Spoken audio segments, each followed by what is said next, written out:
National bureau record की जो ताज़ा रिपोर्ट आई है, नेशनल क्राइम ब्यूरो रिपोर्ट की, उसने राजस्थान के अंदर कानून व्यवस्थाओं की धज्जियां उखेड़ दी। International brands and smart watches collection with great offers at Minutes to Style, Station Road, Ajmer and opposite Suchna Kendra, Jaipur Road, Ajmer. विधानसभा का विशेष सत्र प्रारंभ हो रहा है और एक ऐसे मामले में यह सत्र बुलाया जा रहा है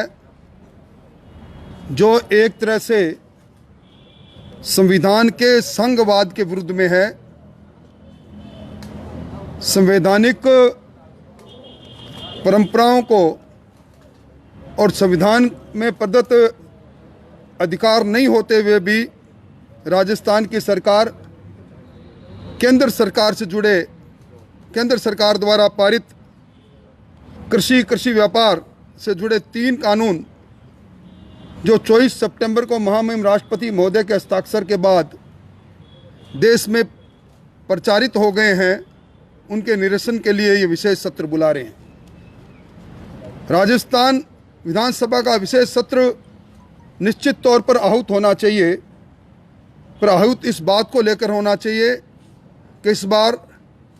नेशनल ब्यूरो रिकॉर्ड की जो ताज़ा रिपोर्ट आई है, नेशनल क्राइम ब्यूरो रिपोर्ट की, उसने राजस्थान के अंदर कानून व्यवस्थाओं की धज्जियां उखेड़ दी। कोई बहस की बात नहीं रही, क्योंकि क्राइम ब्यूरो की रिपोर्ट ये कह रही है कि पिछले वर्ष की तुलना में राजस्थान में 21.4% अपराध बढ़े और राजस्थान की राजधानी वो भी इससे महफूज नहीं रही। राजस्थान की राजधानी में 30.7% अपराध बढ़ना इस बात को साबित कर रहा है कि राजस्थान में आम आदमी राजधानी सहित सभी महानगरों में दहशतगर्दी की ज़िंदगी जी रहा है। और इसी कारण से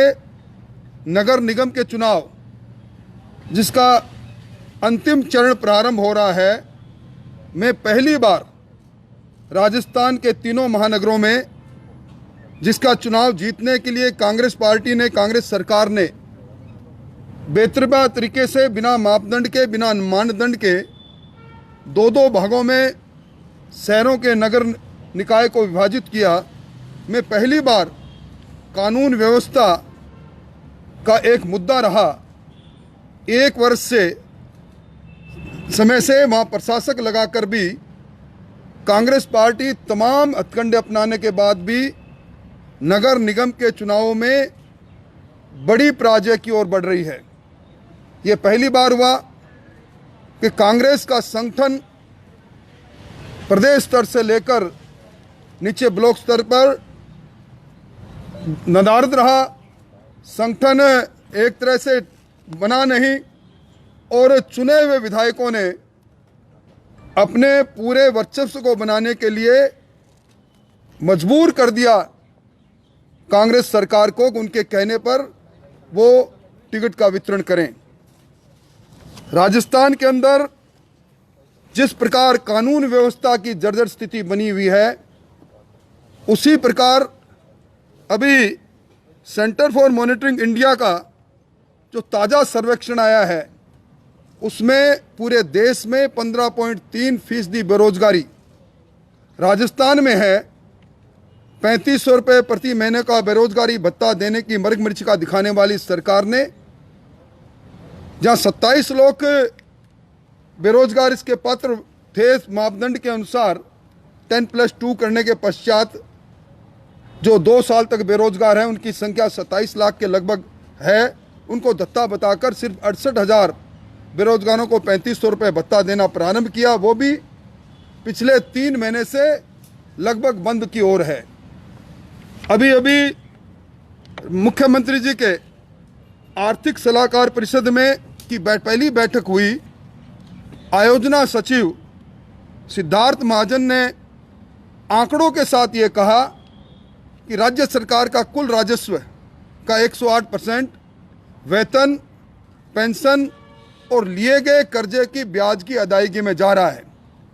ये बात इस बात को सिद्ध कर रही है कि राज्य सरकार आर्थिक आपातकाल की ओर बढ़ चुकी है और 1,16,000 करोड़ का जो बजट इन्होंने प्रस्तुत किया था राजस्थान की विधानसभा में, अब 4 महीने शेष है। बजटीय घोषणाएं अब तक लगभग 28% पूरी हुई है। राजस्थान की सरकार को सत्र बुलाकर इस बात को कहना चाहिए कि किन परिस्थितियों में राजस्थान की अर्थव्यवस्था है और राजस्थान में सरकार ने जो बजट रखा उसमें कितना योजनागत व्यय कटेगा, कौन कौन सी घोषणाएं जो सरकार ने स्थानीय निकाय के चुनाव और पंचायत राज के चुनाव में जीतने के लिए की, वो कौन कौन सी योजनाएं धूल दर्शित होगी, इस बात की ओर सरकार का अगर विशेष सत्र बुलाए तो इन पर चर्चा होनी चाहिए। आज जिस प्रकार का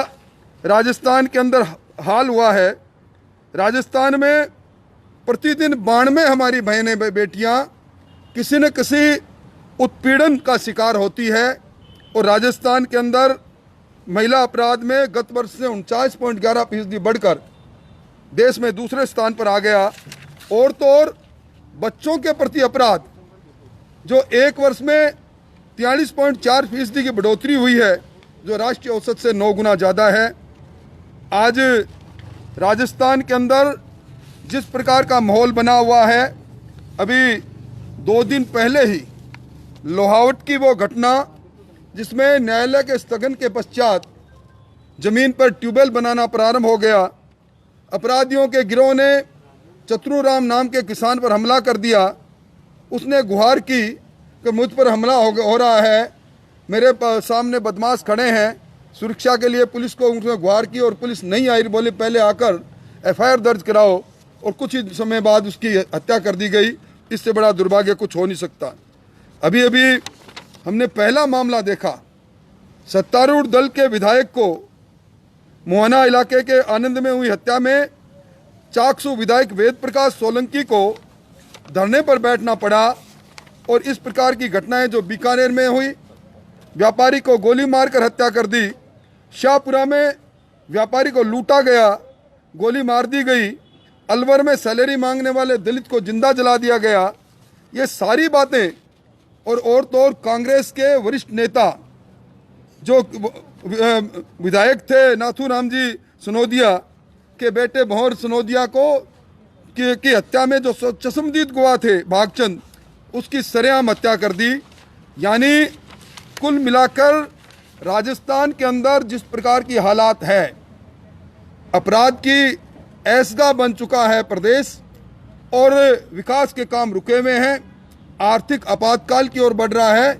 ऐसे में राजस्थान की सरकार विशेष सत्र बुलाकर केंद्र सरकार द्वारा पारित कृषि और कृषि से किसान से संबंधित 3 ऐसे विधेयक जो आज कानून का रूप ले चुके हैं, जिनका निरसन की कोशिश करें सिर्फ इसलिए कि अपने आकाओं को, अपने नेताओं को,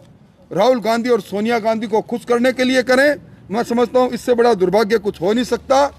और तीनों महानगरों में जहां चुनाव हो रहे हैं, जिस प्रकार की स्थिति बनी है कानून व्यवस्था की, जर्जरता की, एक ये विषय भी बनते जा रहे हैं। मोटे तौर पर मैं कह सकता हूं कि राजस्थान के में गृह मंत्री के रूप में मुख्यमंत्री जी, जिन्होंने अपने मताधिकार का भी प्रयोग नहीं किया, एक तरह से लोकतंत्र को अपमानित करने का काम किया, उनकी सरपरस्ती के अंदर कानून व्यवस्था जर्जर है। और दूसरी ओर खुद मुख्यमंत्री जी की आर्थिक सलाहकार समिति के अंदर आयोजन सचिव ये कहें कि total revenue,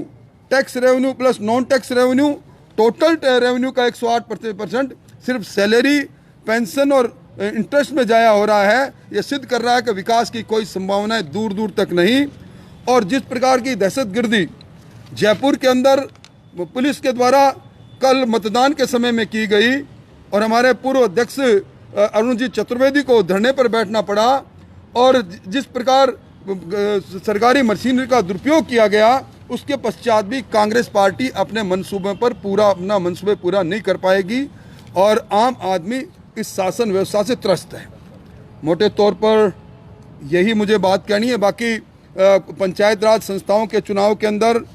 Bharatiya Janata party जहां एक और अब तक के कांग्रेस के शासन 2 साल के शासन में पंचायत राज संस्थाओं की जो दुर्दशा हुई है, विशेष तौर पर जो उनका वैधानिक अधिकार है राज्य वित्त आयोग की सिफारिशों से और केंद्रीय वित्त आयोग की सिफारिशों से जो राशि सीधी हस्तांतरित होनी चाहिए थी ग्राम पंचायत और पंचायत समितियों में, उसमें 970 करोड़ रुपए रोकना और राज्य वित्त आयोग की पंचम किस्त बिल्कुल एक पैसा भी नहीं देना, ये सिद्ध कर रहा है कि राजस्थान की सरकार पंचायत राज संस्थाओं को पंगु करना चाहती है और इसीलिए